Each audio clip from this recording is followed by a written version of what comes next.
Hello everyone, and welcome back to Picture Mavericks.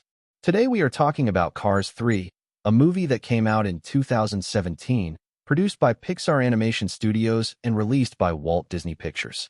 It was directed by Brian Fee, who was a storyboard artist on the original Cars and Cars 2, and the music was composed by Randy Newman, the same person who gave us legendary Pixar scores going all the way back to Toy Story. The film made over $383 million at the worldwide box office. Now, before we get into anything, let me tell you something clearly. Cars 3 is not a racing movie. Yes, there are races in it.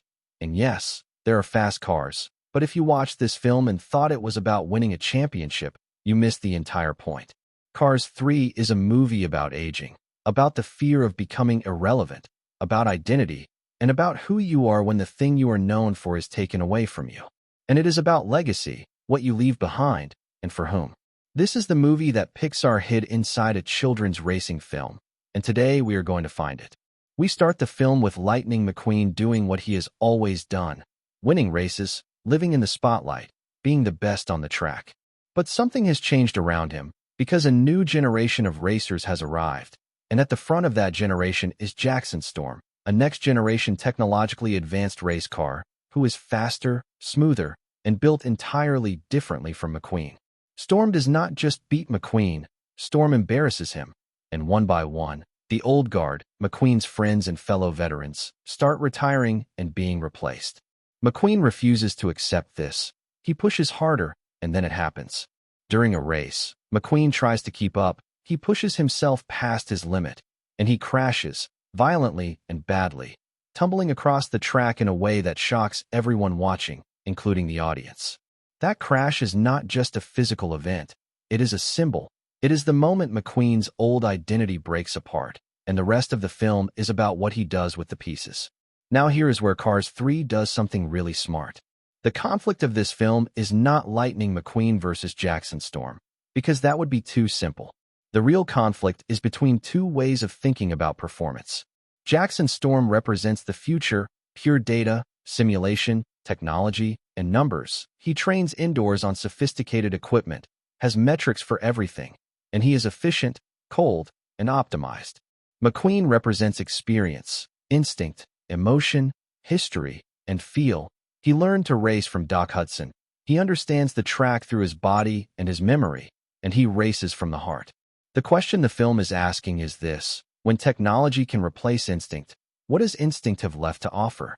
This is not just a question for race cars. This is a question that real human beings are facing right now in every field and every profession. And Pixar knew exactly what they were doing when they built this story. After the crash, McQueen is out of action for months. And during that time, something eats at him. It is not just the physical recovery. It is the question underneath the recovery. What if I cannot come back? What if my time is already over? What if I am already one of the old ones? The ones who get talked about in past tense. This is the fear that drives the entire middle section of the film, and it is a fear that Pixar presents with real honesty.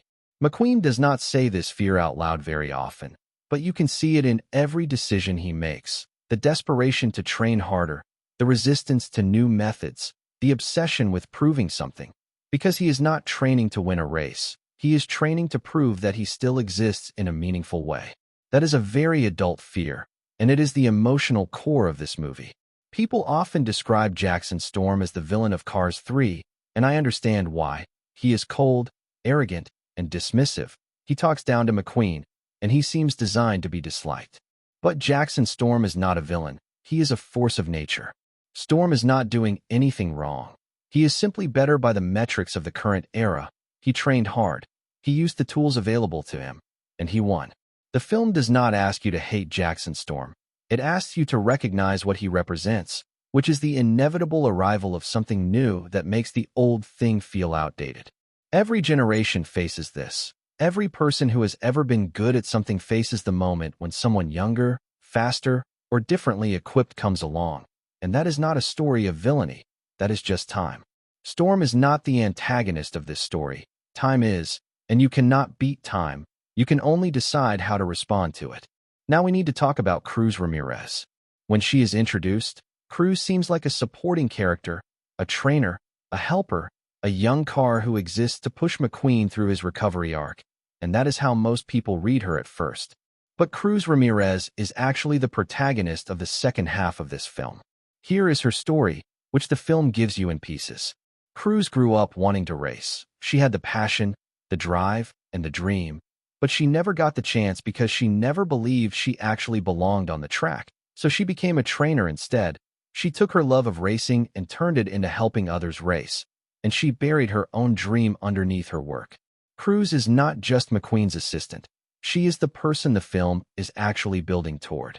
And once you understand that, the entire structure of Cars 3 changes. Because McQueen is not the hero who finds redemption, he is the mentor who creates space for someone else to become the hero. And that is a much more interesting story. After his crash, McQueen begins training at a state-of-the-art facility run by Sterling, his new sponsor, and the facility has simulators, treadmills, and data analysis tools, everything that Jackson Storm uses. And here's where the film gets really clever. McQueen tries to train like Storm. He gets on the simulators, he tries to learn the modern methods, and he is terrible at it, because he cannot adapt to the new system since the new system was not built for him. This training arc looks like growth, but it is actually false growth, because McQueen is not becoming better, he is becoming a worse version of someone else. The film is quietly making an argument here, that you cannot outstorm Jackson Storm. You cannot fight the future by copying the future, because that is not a strategy. That is surrender wearing the costume of effort. Real growth, real identity, has to come from somewhere else, and it takes McQueen much longer to understand where that somewhere else actually is. There is a sequence in Cars 3 that I think is genuinely one of the best things Pixar has put on screen in years. McQueen and Cruz end up training on the beach, away from the simulators, away from the data, on open ground. And something shifts. McQueen starts remembering how Doc Hudson trained him, old methods, practical wisdom, earning the track through physical experience rather than virtual simulation, and he starts teaching Cruz not from data, but from what he knows in his bones. And Cruz, free from the simulator and free from performance metrics, starts to come alive. This sequence is where the film's philosophy becomes visible, because the old way is not inferior to the new way. It is different, it has different strengths, and sometimes those strengths are exactly what is needed. This is not nostalgia. This is not the film saying the past is better, it is the film saying the past has value if you understand what it was actually for. The turning point of the entire film is a quiet conversation. Cruz tells McQueen why she never raced. She talks about the day she arrived at her first race as a young car full of hope, and how she looked at the other cars and felt like she did not belong, and so she left. She never even tried. This moment changes everything. Because now McQueen sees Cruz not as his student, but as the version of himself he might have been, if he had not had Doc Hudson to believe in him. And he makes a decision, not a racing decision, but a human decision, the kind that defines character. He decides that what matters is not whether he gets to race, but whether Cruz gets to race. This is the moment McQueen becomes a mentor, and it is done so quietly that many people in the audience miss exactly what just happened. The final race of Cars 3 starts with McQueen racing. He is in the event, he is on the track, and the audience expects the classic sports movie ending, the veteran comeback, the win over the young champion, the triumphant finish line moment. Pixar denies you that ending, and that denial is the entire point. During the race, McQueen makes a choice. He pulls into the pit stop and makes a substitution, putting Cruz into the race in his place. He paints his number on her, and he sends her out. And she races, and she wins. This ending works on multiple levels, because on the surface it is a passing of the torch, but deeper than that it is McQueen finally answering the question the film has been asking him all along. The question was never whether he could still win, the question was what winning is actually for. And McQueen answers it by deciding that winning, for him in this moment, looks like Cruz crossing the finish line. The most powerful moment in Cars 3 is not the crash at the beginning, and it is not the final race. It is a moment of stillness. When McQueen pulls Cruz into the race and steps back, there is a weight to that, because he is not giving up and he is not failing. He is letting go, and there is a profound difference between those things. Giving up is when you stop because you cannot go on, but letting go is when you choose to stop because something more important needs the space you are occupying. McQueen is not beaten by time in Cars 3. He is not crushed by Jackson Storm. He makes a conscious choice, one that costs him personally, because he understands now what Doc Hudson understood when he trained McQueen, that the point was never just you. The point was always what you pass on. Let me be very direct about how the film ends, because I think some people leave a little confused. Cruz wins the race. She beats Jackson Storm, and she does it using a combination of her natural talent, the practical training McQueen gave her, and a piece of wisdom from the old school that the new school had not accounted for. McQueen does not win the race, and he does not retire. He announces that he will keep racing, but now on his own terms, without pressure from Sterling, in smaller events, because he loves racing and not because he needs to prove anything. This is a mature ending, because McQueen does not become irrelevant. He becomes free. He removes himself from the competition he could no longer win, and finds a version of the thing he loves that still belongs to him. Cruz becomes a professional racer. The dream she buried comes back to life, because someone believed in her the way Doc Hudson believed in McQueen. The circle completes.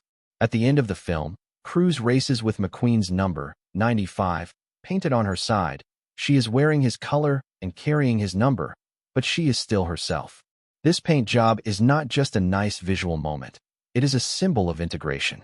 The past and the present are not in competition. They are not enemies. And the best version of the future carries something of what came before, not as a cage, but as a foundation.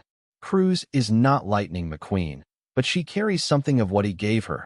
And she carries something of what Doc Hudson gave McQueen, passed through the chain, because the number on her door is a visual representation of legacy, of how identity travels from one generation to the next without erasing what makes each one individual. We cannot talk about Cars 3 without talking about Doc Hudson, the character voiced by the legendary Paul Newman in the original Cars, who passed away in 2008. Doc Hudson is gone before Cars 3 begins, but he is everywhere in this film. Everything McQueen became, Doc Hudson made possible, and every piece of wisdom McQueen passes to Cruz came in some form from Doc, and through Cruz that wisdom continues forward.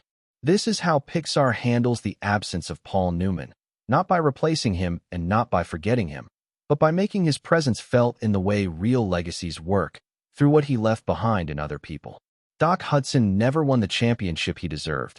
He was forced out of racing by an injury and never came back, but what he built through McQueen and now through Cruz is far more lasting than any trophy. The film is saying quietly but clearly that the greatest thing you can do is not what you achieve. It is what you make possible in someone else. So let us put it all together. Cars 3 is a film about identity beyond performance, and it is asking a question that every human being will eventually face, which is when the thing you built your life around changes, or ends, or gets taken away. Who are you? McQueen's answer is this: I am not my fastest lap time. I am not my championship count. I am the things I learned, the people who believed in me, and the people I believe in. That is not a racing answer. That is a life answer. And it is why, despite the toy sales and the sequels and all the commercial machinery around it, Cars 3 is actually a quiet, serious, and genuinely moving film. It is Pixar doing what Pixar does best, hiding something true about being alive inside a story that children can enjoy and adults can feel. Now, my favorite character in this film? It is Cruz Ramirez, not because she is the most exciting character on screen, but because her story is the most human one. She gave up on herself before anyone else even had the chance to believe in her, and watching her finally get to race, finally get to become the thing she always was, that is the moment the film earns your emotion. I will be honest with you about this movie overall. I respect Cars 3 deeply. It is not a perfect film. The middle section loses some energy and a few scenes go a little longer than they need to. But the core of this movie, what it is really trying to say, is genuinely well crafted and quietly brave for a studio film aimed at children. Most people walked out of Cars 3 thinking it was just okay. They missed the whole thing. Now you have not. Thank you for watching Picture Mavericks. And if this breakdown gave you something new to think about, consider subscribing because we go deeper, so you do not have to. See you in the next one.